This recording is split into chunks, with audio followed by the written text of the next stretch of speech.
Hi everybody, Russ and My Hammers 11. Hope you're all safe and well. If you're new to the channel, please consider subscribing, hitting the bell icon so you're made aware of any time we put new content on. We'll keep you going during this weird off season, although the fixtures are out soon, so we'll see who we lose to in the first couple of games, and then our blind optimism for the season will just be fading away like our dreams. They fade and die. So this is the song. Loads of great guests coming up. Loads of stuff we're doing for charity events coming up as well. Soon to keep an eye out for that. But today's guest, you've seen him on Hammers Chats. It's Tony Papworth. Hi Tony, how you doing, man? Russ, thank you very much, mate. Thanks for asking me on here. I'm not too bad, mate. Not too bad. Not bad. How's everything been for you in this sort of weird new world we live in? That's been a bit weird. I mean, I'm work-wise, I'm actually based 3 days a week in Paris. So I'm over there a lot. But since March, I've been pretty much working from home the whole time. So I've been, it's. I don't do repetition very well, Russ. I don't know. It's almost a bit of a phobia. I sort of I've really missed the working environment. You know, it really gets to me. I managed to get over there a couple of weeks back, but that was literally since they stuck France back into quarantine. So I had to come back early. It's nice being at home, you know, with my daughter and that. It's nice to spend time with her, but if I'm honest, mate, it's I'm struggling with it a little bit. I mean, it's a bit better now that they've relaxed some of the lockdown a bit, so we can get out and do stuff. But yeah, I'm missing the social aspect. You know, whether it's work, whether it's being over at West Ham. I really missed being at West Ham, not so much because of the football, but mainly because just to be mates. You know, I've missed being on the boats. I've missed having a beer with everyone. So yeah, strange times, mate. I just hope. I just hope over, you know, next 2 or 3 months things will normalise a little bit. I don't know if it will. We'll see, mate. We'll see. Yeah. I think that's the thing as well. It's like you're almost like you're sort of on this weird sort of line at the moment where you're trying to be normal, but you still have to wear a mask into the shops, and you're just worried that there's going to be a second spike. And it's not knowing, isn't it? It's like, you know, with my line of work, it's people are spending money, but they're not more than a few months ago. But you still think they're holding on to it because they don't know what's going to happen in the next couple of months. It is what it is. But you know, little mercies. Obviously, we're still in the Premier League. Yeah. No, it's Well, it was. I've got to admit, I was one of the really big worriers. I really was, mate. I thought we were banging trouble, especially with those first couple of games back after lockdown. You know, we didn't play well, did we? But then we had the Tottenham game that we played quite well in. The Wolves game we played really crap. But then, not being funny, Wolves were still a top 6 team then. They didn't sort of fall by the wayside. And so I was like, nothing's changed. Of course we're not gonna just beat a top 6 team. And I actually, because obviously I'm at the game, so when they turned up, you thought they were going to win straight away just because they looked like they meant business. They all turned up, and this was before everyone wore the club issued face masks and stuff like that. and they had them all. Like they looked like they were ready. Everyone's like, oh god. And then the Spurs game, you're right. The first, I mean, we played. Obviously, we lost like a couple nil. Yeah. But we played all right. I thought we. Oh yeah, I thought we did. Yes, we did. It was an encouragement, and then obviously from there, it was sort of like a different team, really. Yeah. I think. I mean, some of the players came out of the traps, didn't they? Antonio did. Jared Bowen did. Souček. I mean, Rice is always good anyway. But there was like 4 or 5 players that were just immense, I think, and they made all the difference, didn't they? Really, and I think they made what could have been a really squeaky bum kind of last few games into something that was relatively comfortable. I think in the end, wasn't it? Yeah, it was. Really, I know we had to get that, and obviously by the time we played the Man United game, we were probably safe, but it was nice, and it was nice to have to sort of you almost kick your feet back for the Villa game a little bit, which was I don't remember an end of season that's happened like that in recent years, at least. I mean, that's the thing. We've got the fixtures coming out whenever it comes out in the next couple of days. The first thing you're going to do is look at the last game and say, who do we have to beat to stay up? Oh God, that's what we need. That's what we do. We go, okay. Oh, we've got a winnable game. We got, I don't know, I know, mate. West Brom at home, it's like, okay, we'll take that, but Yeah, the funny thing is as well is that I did a short video after one of the games. I think it was the Norwich one, and I was in a terrible state. I was a nervous wreck. I was in bits, mate. I think I mentioned in the video we're 3-0 up, and I still couldn't relax. I'm like that. Some people are able to just watch the game, focus on the game. I'm a bag of nerves. I'm terrible. I can't help it. I'm just there's been many games where we've been comfortable, two in front. Well, not many. But there's been over the last 20 years. There's been quite a few I can remember where we've been two up, I guess. But I'm not one of those people that can relax. I'm on edge all the time, and it's and sometimes I find that actually I'm actually less nervous when I'm at the game because I'm having a beer, everyone's around me. But actually sat at home watching it on television is it's more nerve-wracking for me. Yeah, it really is. Are you a crowd noise on or crowd noise off person? I like the crowd noise on, even though I know it's not real. I just think it's better than nothing. I hate the echoes and the shouts of the players. It's definitely crowd noise on. And actually, I thought speaking about a Norwich game, that's what made me laugh at most, because obviously Norwich got booed off at half time by the robots, which I thought was brilliant. That's right. Yeah, I was like, you're going down. You're not playing well if you get booed off by C3PO and RT. But it was true, wasn't it? I was like, and we had a guy called Travis Newton on the channel before, and he works for Sky, and he was involved in the meeting where they went through, because I just thought it was a poor, I don't know, intern on a soundboard, but it wasn't. It was all done through AI. And all done through Opta stats coming in and doing an algorithm. And I actually thought it was a bloke to some sadistic bastard pressing the button. I'd love to have been like that. My last day was like West Ham Chelsea, like blue flag, blue flag, blue flag, blue flag, blue flag for 90 minutes. But no, it was done all through sort of algorithms and stuff. If a team has got 70% possession in the last 10 minutes, then the crowd noise goes up. Certain. But the only thing it couldn't figure out, and it's typical football. Actually, typical West Ham as well. If a team is like all on, like 70-80% possession, and then they have a breakaway and there's like a corner and they concede an own goal, it couldn't figure that out because it was just like something. It was like a uniqueness of football. But it will be. At least we'll be used to it for the next couple of games next season. How long? How many games we don't know. But we'll see what happens. I'm in the. I need to renew myself. Actually, I do plan on it. I haven't got around to it yet, but but I'll be. I'm just looking at my laptop at the moment. I'm looking at what the date is. I've got about 10 days, so I need to get that sorted out. Anyway, I'm actually going to see Gonzo this weekend. I think we plan on meeting up with him. So, we need to get onto that. So he may have already done it. If he hasn't told me. So. Quite possibly guns, but it's I mean, it is what it is, isn't it? I think people have made the best of it, to be honest. I mean, having like Zoom watch along parties, and obviously Charlie and Tom doing the stuff on the watch alongs, and other channels at Iron United and stuff, and that's all good fun. I like going on and just giving like the because obviously I don't have a delay, so for the home games, so literally there'll be like Tom and Charlie will be like 5 minutes behind me, or a minute or so, and I go, Yarmolenko's coming on. Oh, we've got some intel from our roving reporter. Yarmolenko's coming, and I just like to do that just to piss him off. It's quite funny, but no, it's good fun. No, it was good, mate. I like I say, I think it was very weird. I'd be lying if I said I didn't enjoy it as much as I would do normally. I would rather be at the games, but I think it was just.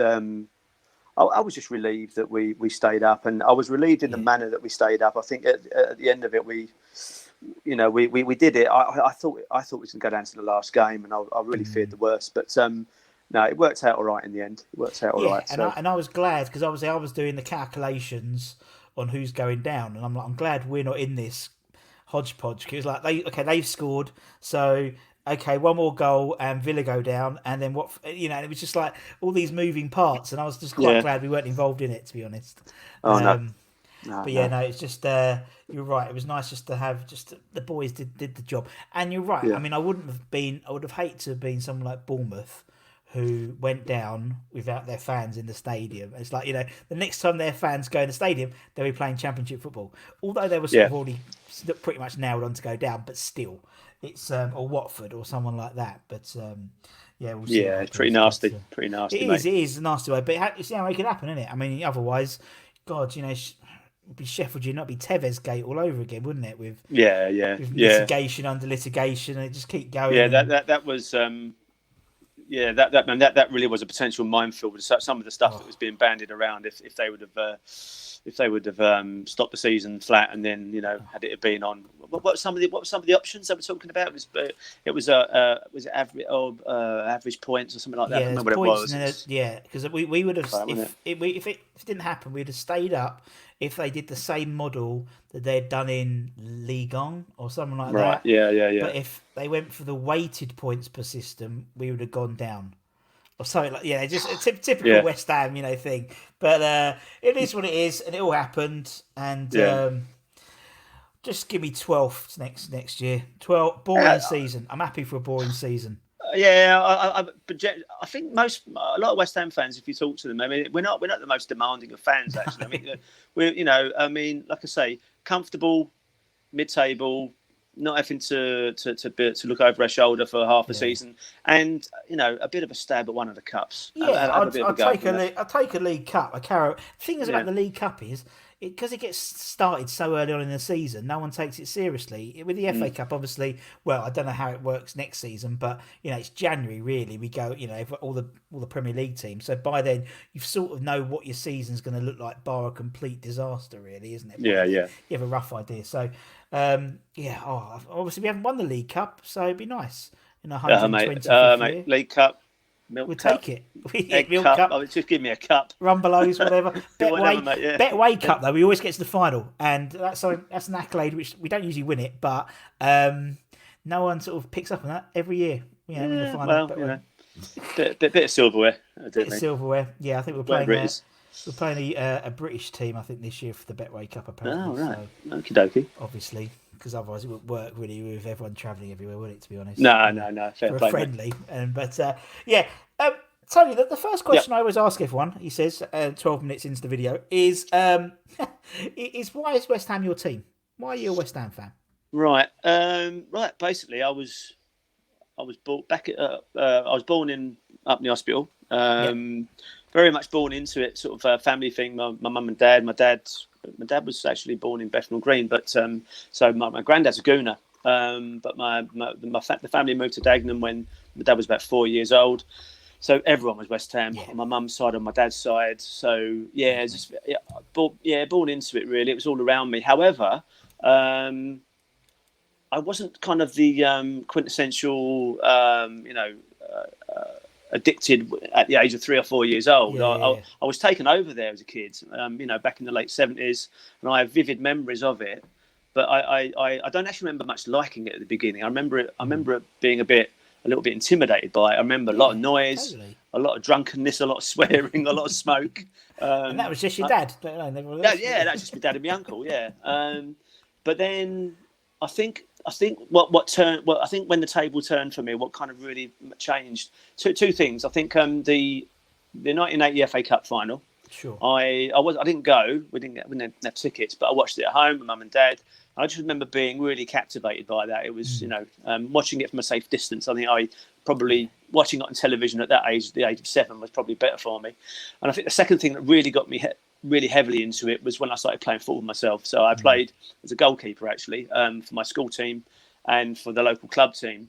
And I started to learn about the game a little bit then. And then from that moment, then I started to get into it a little bit more. And then I was actually pestering people to take me rather than just being dragged along by my ear, as it was in the early days. So, it was always around me, Russ, from when I was born, really. I was just exposed to it. But like I say, I wasn't one of these little kids that was addicted instantly. I was kind of dragged into it, if you like, kicking and screaming rather than the other way around.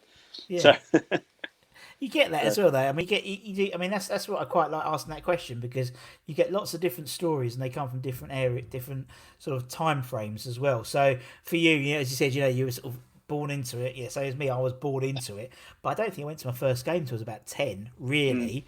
And you're right, you just sort of get into football really in general, and then you start. Okay, well, what's this team and what's the, and then then the FA Cup final comes up and you're like, oh, okay, well, West Ham, we'll have a go. They're all right, West Ham. Yeah. They just win cups. That's what they do. And then nothing until the Intertoto. Well, the thing is, in those days as well, I know a lot of West Ham fans do kind of wistfully look back and remember when we were everyone's second team, and you've got that kind of thing. And I think in those days we really were, I think so. We were an easy to like team anyway, regardless of as to whether you were brought up as a West Ham fan. Yeah. So I think there was that aspect as well. We were a team that people liked anyway. So. Yeah. So that was it really, mate. As I say, I kind of got in. I started going to more games in my teens a little bit more, really, through the 80s. So I was lucky enough to see, a lot of players I'll talk to you about afterwards. Sure. And then, but really, I mean, really got into it a lot heavier but not until I was about 18 or 19. And I started going to a lot of away games as well, and that's when I really started enjoying it. I love the away games. I don't get to as many as I do as I'd like to now. But I actually this season I was going to try to get to some, but I don't know what's going to happen now, mate. So yeah.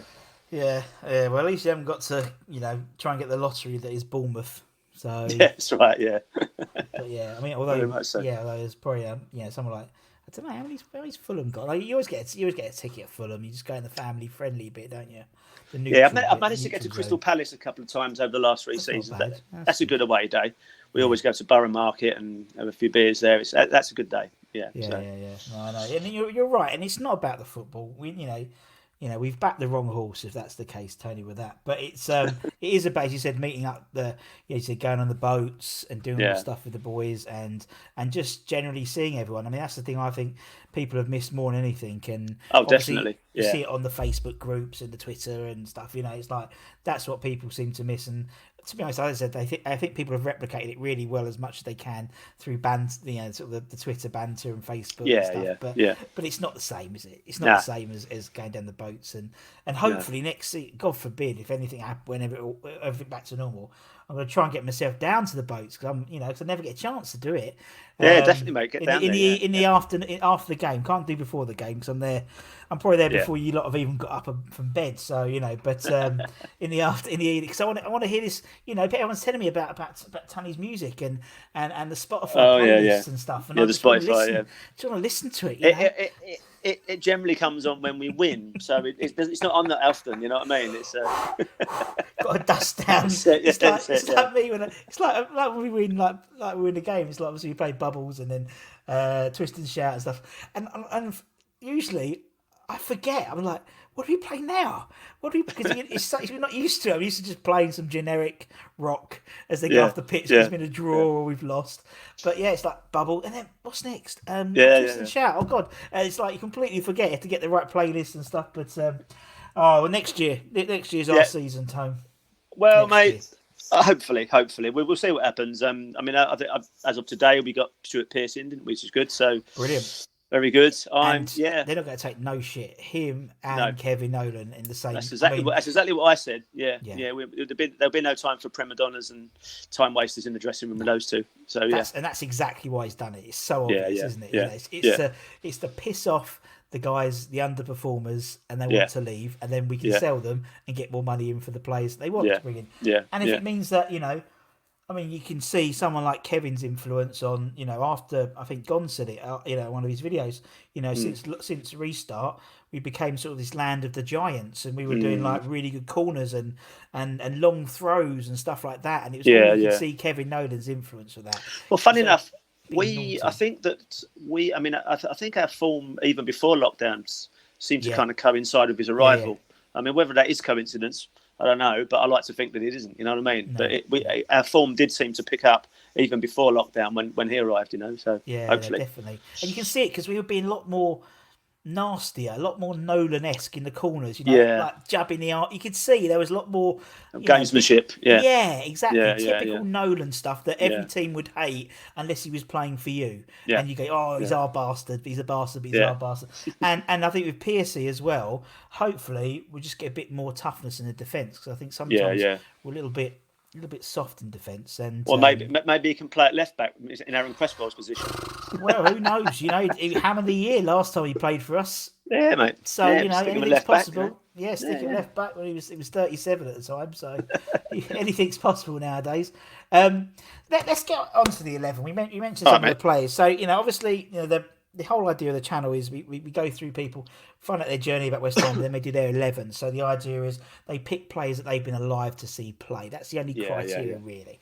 Right. And we've probably had about 200 odd different players have come up, which is quite good, because we're doing a game for our charity event for Iron Supporting Food Bank soon, starring Charlie Walsh from Hammers Chat, and Ryan from West Ham Fan TV, and Anton from Irons United, and we're going to do like Pointless.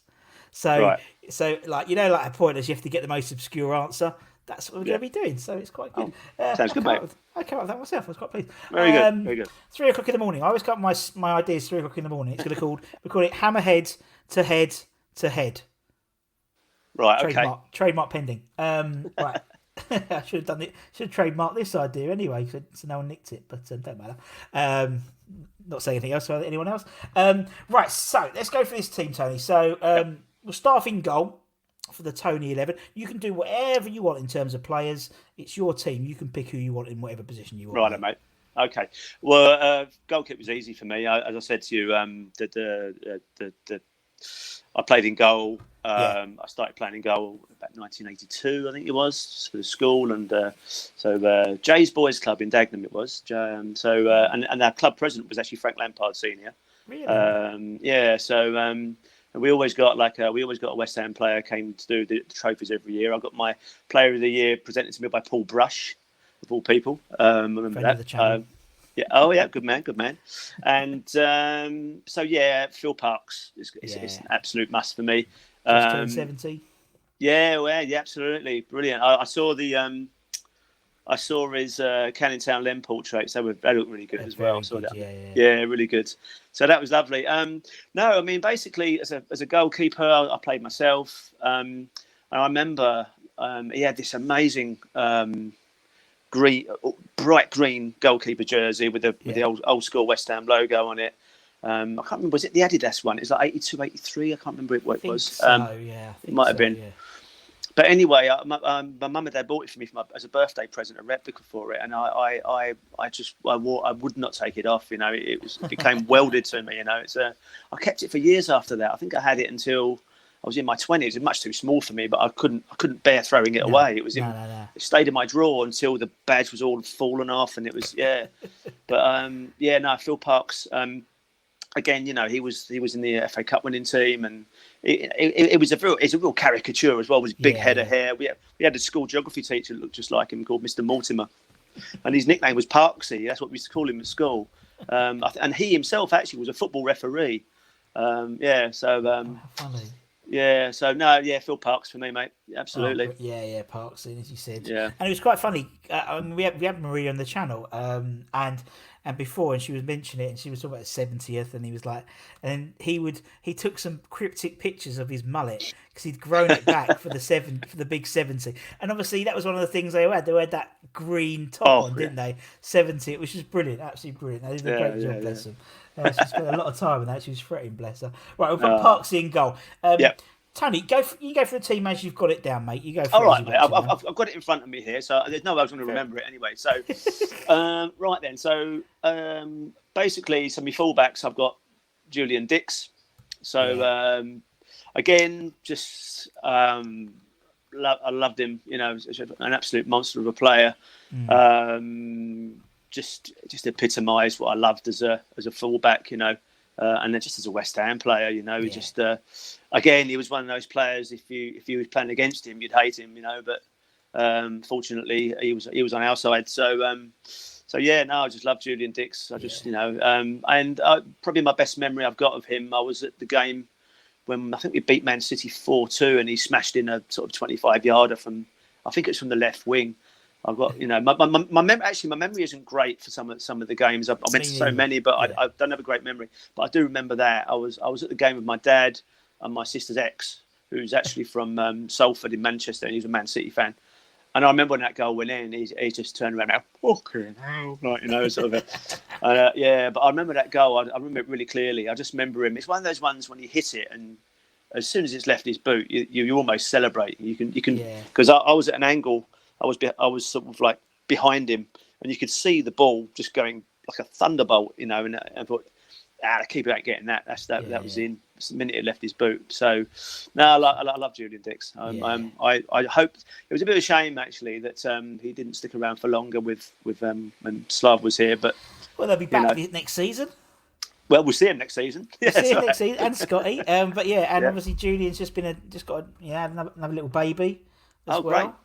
If preparing for the Premier League wasn't enough of a task, he's now got to do it with a load of sleepless nights now. So yeah, well, he's got just as much hair as Julian, so it's quite funny. Bless him. It's like they had a picture next to each other, and it was like who's who. It's like literally Benjamin Button.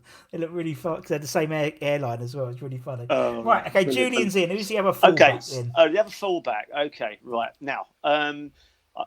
Right, I've got one, but I'm going to make an honourable mention. I'll explain why for the other one. So, the other one is Steve Potts. Yeah.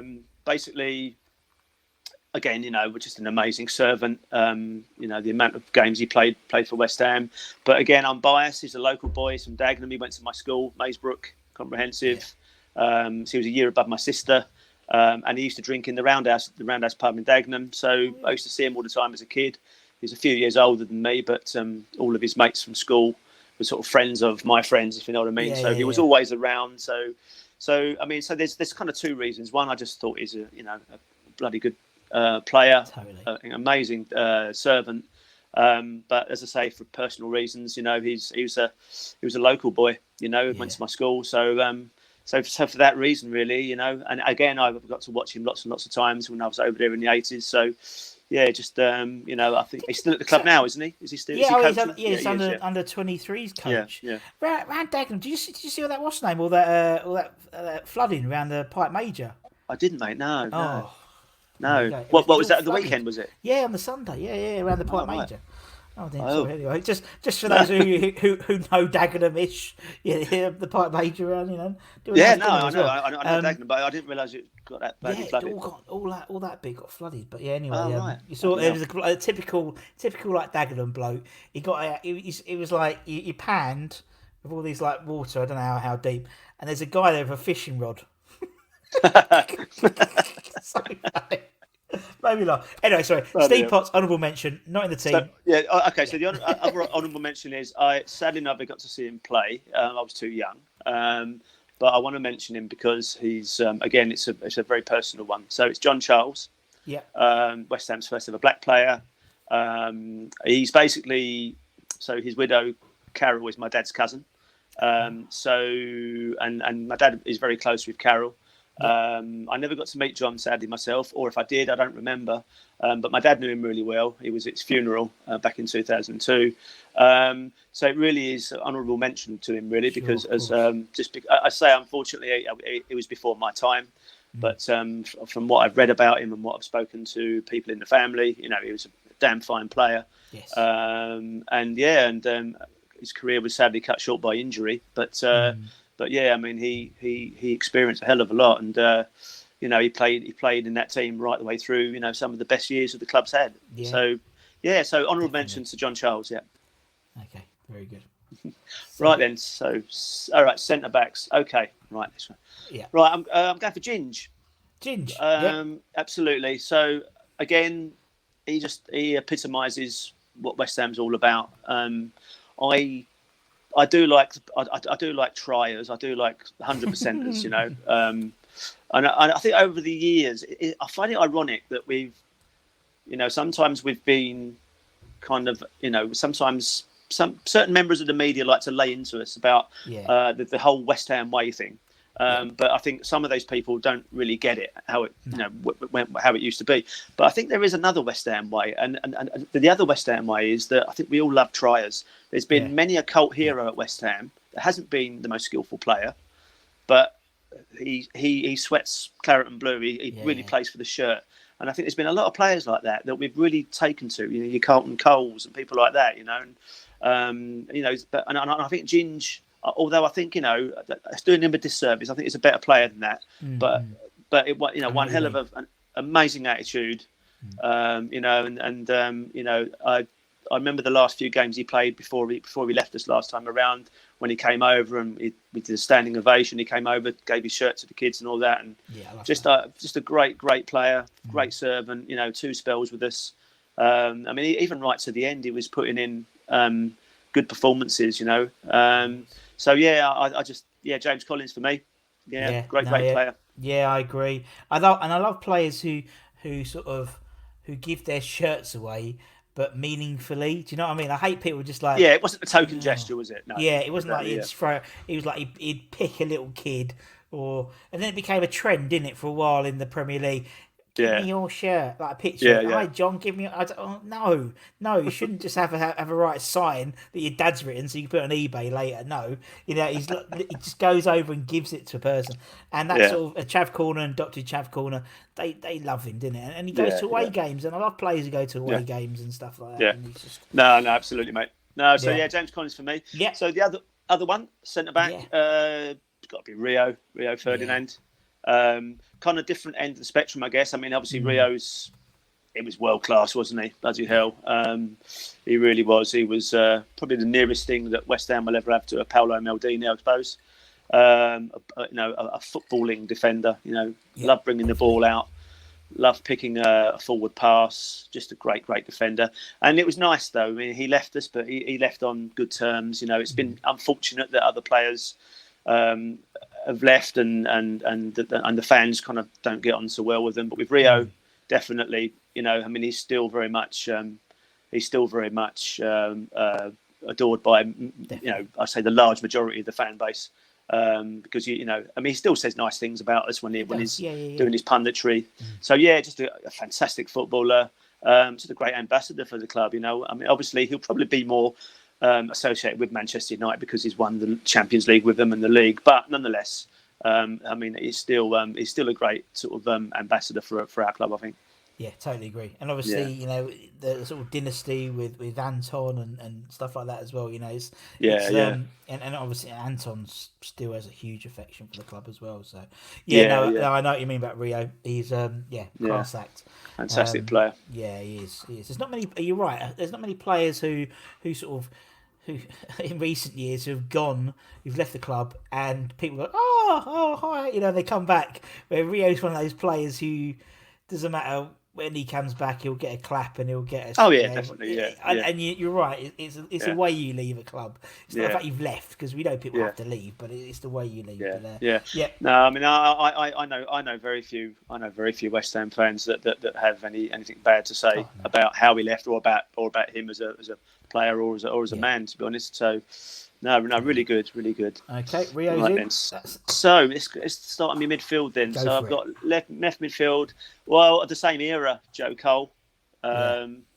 It's almost a rinse and repeat carbon copy of Rio, really, isn't it? It's again a world class player. Just some of the best stuff I've seen a West Ham player do with the ball. Just incredible natural talent when he was younger.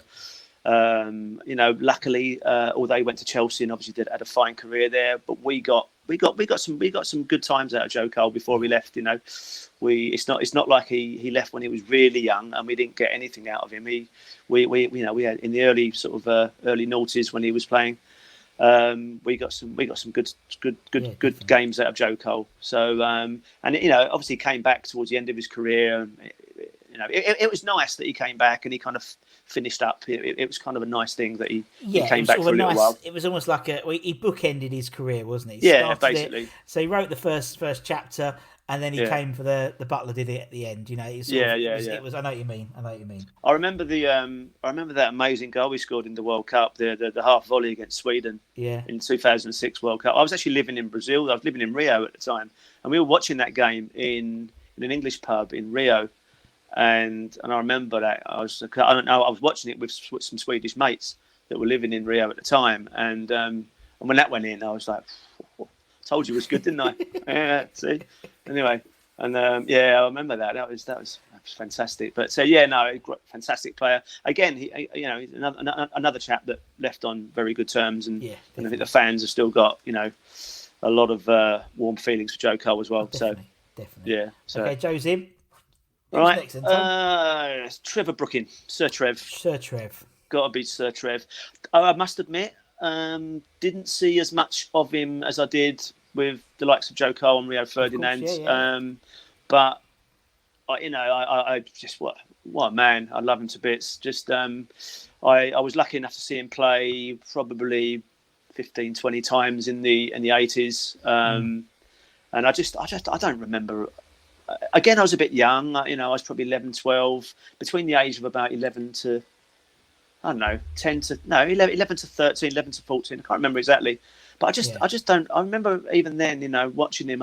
He always seemed to have plenty of time on the ball. I don't remember having a bad game. He was just, it was just the essence of class, wasn't he? And not just as a footballer, but just as a man as well. He's just a very, very classy fella as well. It's nothing not to like, is there, with Trevor Brooking? I don't actually have any distinct memories. I mean, I know he did lots of amazing things, but I don't. It's, again, maybe I was a little bit too young. I can't. Sure. Nothing sticks. I do remember the goal for England when he smashed and it got stuck in the bloody the thingy. What's it called? The upright stanchion. It was called. Yeah. Is that what they're called? I don't know what it's called. Yeah. I remember that. Obviously, I remember the goal in the cup final and when Stuart Pearson tried to claim it. So I remember that. What a player and what a man. Yeah, great bloke. Yeah. So, Sir Trev. I'm going to go for someone very recent for my next centre midfield. I'm going with Declan Rice. I thought, why not? I've got loads of old school so far. I thought let's pick one from the current squad. Yeah. Why not? I mean, I think when you look at what he's done over the last couple of years, it's really hard to find. Because obviously Gio and Gonzo, they do the player rating videos. I'll tell you what, you can go back over the last couple of years, you've really struggled to find many videos where he gets lower than an 8.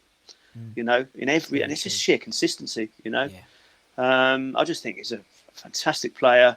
But again, I like him. He's a very mature head on his shoulders. Yeah, definitely. He seems to be a great pro already. The way he handled the whole thing with the England-Ireland. I mean, he was getting a lot of crap for that. But he just seemed to handle it really, really well, and the same with us. I mean, obviously there's a lot of talk about Chelsea and all this, but he's not making a big deal of it. He just seems to be getting on with it. Doesn't seem like a person who wants to leave. Do you know what I mean? He's because you've seen it. Because that's the thing about Deck, when he does his interviews, he's so.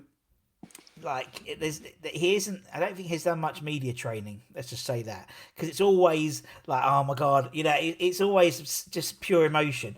And so when he talks at the moment, he's not media trained, so he's not going to give. It's genuine when he talks, and they'll knock that out of him eventually, because that's what they always do with players. But he comes across so genuine. He doesn't seem like a guy who wants to leave, and also he doesn't seem like a guy who's going to do a pie and kick his no, that won't happen. No, it won't happen. No. I think Gonzo made a good point on many of his videos when he talked about Rice, in that he is when it's time for him to go, he will go. He's not. I think he's. And I mean this in a positive way. He is selfish enough to go when he needs to, and that's not a criticism. That's of someone who knows his worth. And knows, exactly. But it won't be done in a cynical way. It won't be done in a sort of unsporting or childish or disrespectful way. You know what I mean? I think he will leave when he has to leave, but it'll be done properly. He seems that kind of chap to me. So definitely. Great lad. Definitely, and I think, for the life of me, it just baffles me that there's this perception that he's going to be moved to centre back, because I just think it's the biggest waste in English football. Centre back. You can go and you can. You can pay 40 million for Nathan Ake, or you can go and buy Koulibaly from Napoli. You can buy these good centre backs. No problem. Every league's got 10 of them, but Declan Rice's position in what he does is so unusual. It's so rare that in a way, it was very similar to when Joe Cole went to Chelsea and they put him on the left and they sort of stifled his creativity.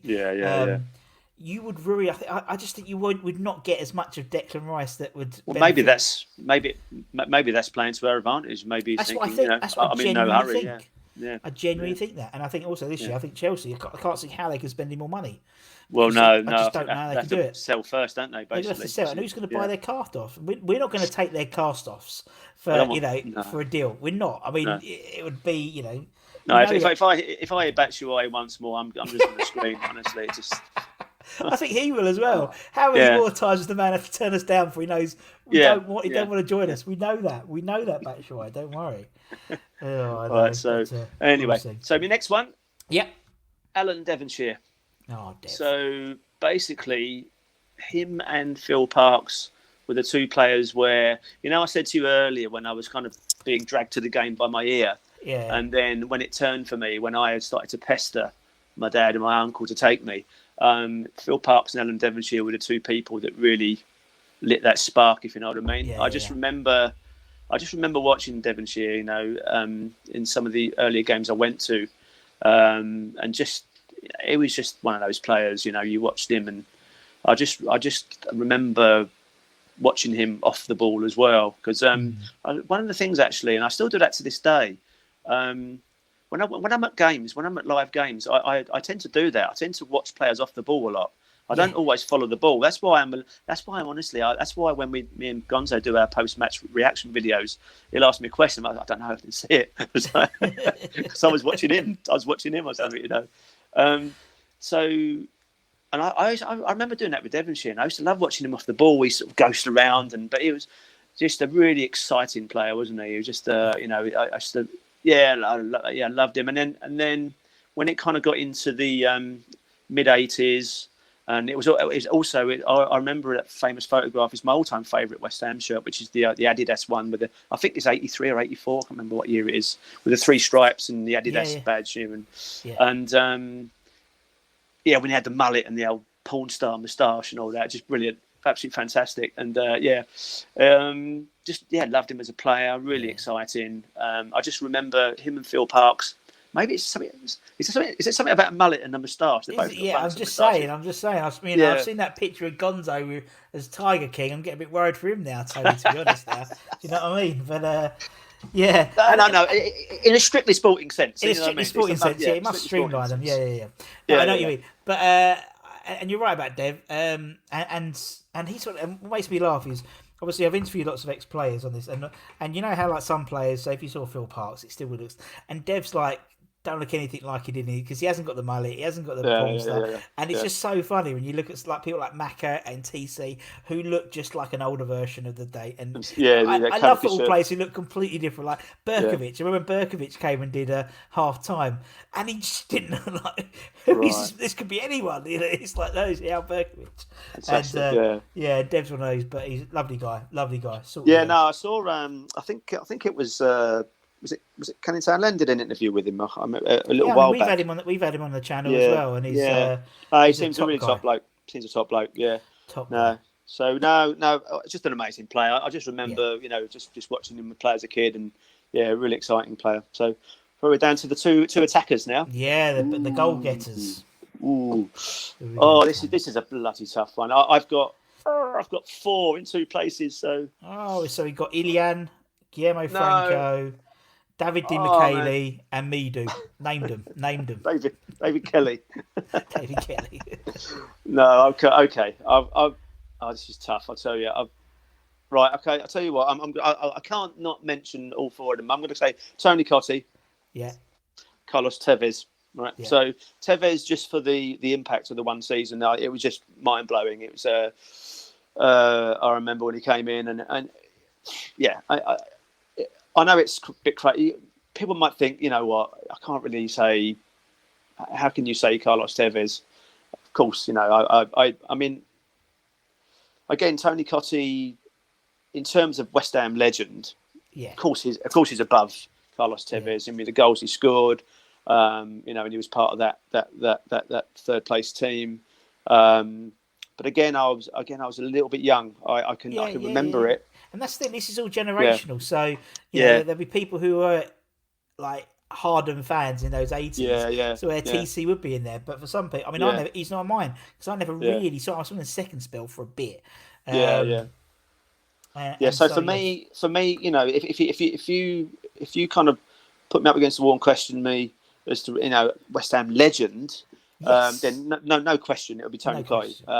But for me, for you know, that one season, just what, you know, for impact, I just remember thinking we're relegated, we're dead and buried here, and then he just started knocking them in, didn't he? And it was just that mind blowing. It's funny. I interview players who were part of that squad, asking about the whole Tevez Mascherano thing, and they were in shock as we were. Yeah, obviously, we were so in shock. You know, he came on BT Sport, the BBC Sport, like, you know, signed Tevez. I was the talk of the water cooler. You know, everyone was like, "Well done, Russ. Yeah, brilliant. Thank you." Yeah, I orchestrated that whole move myself. But it's true. It was just so bizarre. And the players, you asked them, like, you know, and they were like, "I don't know, just like this guy, just these two like Argentinian internationals turned up," and we're like, "Oh, fair play." And Carlos really tried, and it's a great story when I interviewed Anton.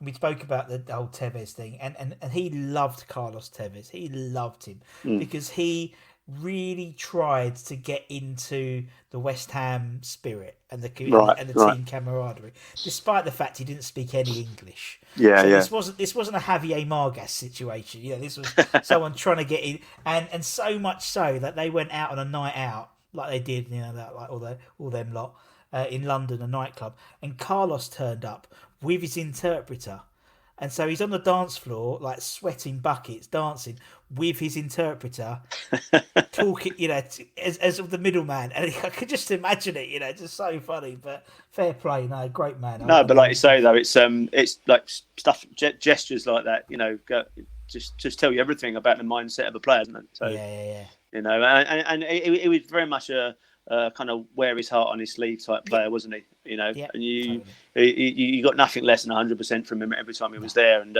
but you know, obviously, you know, had a lot of ability to back that up as well. But yeah, so for me, just it was a really special time. It was just it was bizarre, strange, but yeah. So losing with one more, I'm going to go for the great man, Mr. Paolo Di Canio. So basically, again, the same thing. I could have easily have thrown Frank McAvenny in when it comes to legend status, but again, Paolo was more my time. Got to watch him many times. Just again, you know, you don't really need any sort of explanation. I think any West Ham fan watching this will kind of will know what we're all talking about. Just an absolute legend, a maverick, bit of a nutter. But that's what we like, don't we? We like those kind of people. And he was perfect because he was like a nutter. You said sort of like, you know, the West Ham commitment. Obviously, he had that sort of the passion for sure. He had the commitment. He knew he'd fight for the club if he, you know, and then he had the skill. And very rarely do you get that sort of mixture of those three. You usually get a nutter and someone who'll die for the club, but not very skillful. Or you'll get a skillful person who doesn't give a shit. You know, so it's that's right. Was it the when Harry Redknapp signed him, was that the season after the old the referee gate when he pushed, was it Paul Alcock? Was it Paul Alcock? So he'd been banned for 12. So again, straight away, we only got this guy because he pushed over a referee. You know, so it's like he's on to a good start with the West Ham. And also famously, wasn't it?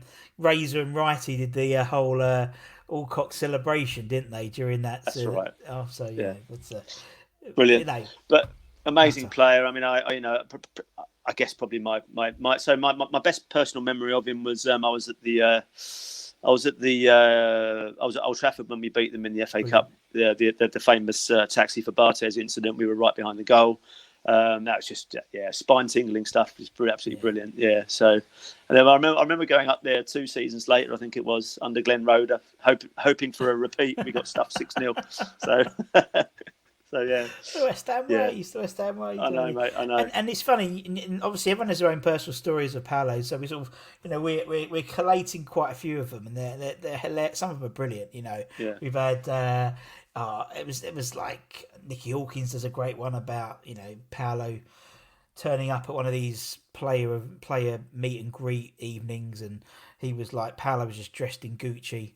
And Nicky went, "Oh, you're looking good there, Paolo." And he just went, "I always dress up for my family." Done. That's that. You can't say anything else. And there's this other. And then this other. Oh, it's going to annoy me now. I interviewed another guy, Mick Clifford, who's got he has WestHamWornShirts.com. He's got 715 West Ham match worn shirts. Honestly, watch his one. It's phenomenal. He does his 11 and he picks the shirts up. So he goes, "Oh, I've got Ray Stewart, and this is Ray Stewart in the FA Cup final in 1980. Wow." So he I know, it's absolutely amazing. But I'm pretty sure it was Mick. It might be someone else now. But he is interviewing Paolo for, I don't know, Scandinavian Hammers or something like that. Mm-hmm. And it was pissing it down in rain. And he's sitting in the car in Chadwell Heath, and he can hear someone whistling the Paolo Di Canio song for like 40 minutes. Do. And then 30 minutes later, it's Paolo with a towel round his, he was just going to the shower. It was him. It was him whistling his own song, and he walks in and he's in his pants, and he goes to the car and he turns around and Mick's like, "We've got an interview, Paolo." He went, "Oh, I better put some clothes on." Goes back, puts some clothes on, runs in, chat for 2 hours in the car about everything, about not just Paolo's life but Mick's life and how much he earns a year and how was his wife doing, and then signs a few shirts and off he goes. But that was Paolo, and we've had others who Paolo's invited them down to when he was Swindon manager. To his office in Swindon, and he's in the city ground. He's opened the drawers and it's full of West Ham memorabilia. So he's going to, he was such a he's such a fan. It's a genuine fan. Do you know what I mean? There's people who kiss the badge because their agent tells them to, but it's and I think to this day he still is, isn't he? So absolutely, mate. Just fantastic character. So loved him. That's good, that's mate. the 11. That's the 11. There you go. Painless, Tony. Painless. Yeah. I often wonder how they would shape up if they actually all played together. I wonder. Yeah, I mean, I think, to be fair, I think Deck's going to do a lot of work. I'll be honest. Yeah. Sort of. Yeah. I think he's not going to be sort of the box to box that he's playing. It'll be more sort of defensive. I think it'd have to be. I think you'd always be first to the match of the day, whether it's good or bad. Good or bad. So and it'd be interesting to see. Could you imagine Tevez Di Canio in Devonshire plus Brooking? And Joe as well. God, dear, it's like Oh, there's plenty of sexy football in there. And if it gets a bit tasty, you got You've got Dixie. Yeah, you've got Ginge. So you got a team that can put it about a bit as well. So it's a nice balance. Yeah, that's why I did it. Yeah, that's it. That's exactly why I did it. It was all part of the overall match. You had it all planned out. You had mate. You had it all on the Sabutier table, just working it all around set plays. No, I get it. No, I was winging it, mate. I'm always winging it. It's all I do. Tell you, mate, it's been lovely chatting to you. Thank you so much for your time. You're more than welcome, Russ. Take care, also, mate. Thank you to everyone for watching. Like, share, subscribe. Until next time, for me and Tony, take care. Come on, you irons, and we'll see you again very, very soon. See you later, everyone. That's it. Tony done it. See you later. Bye. Take care, everyone. Bye.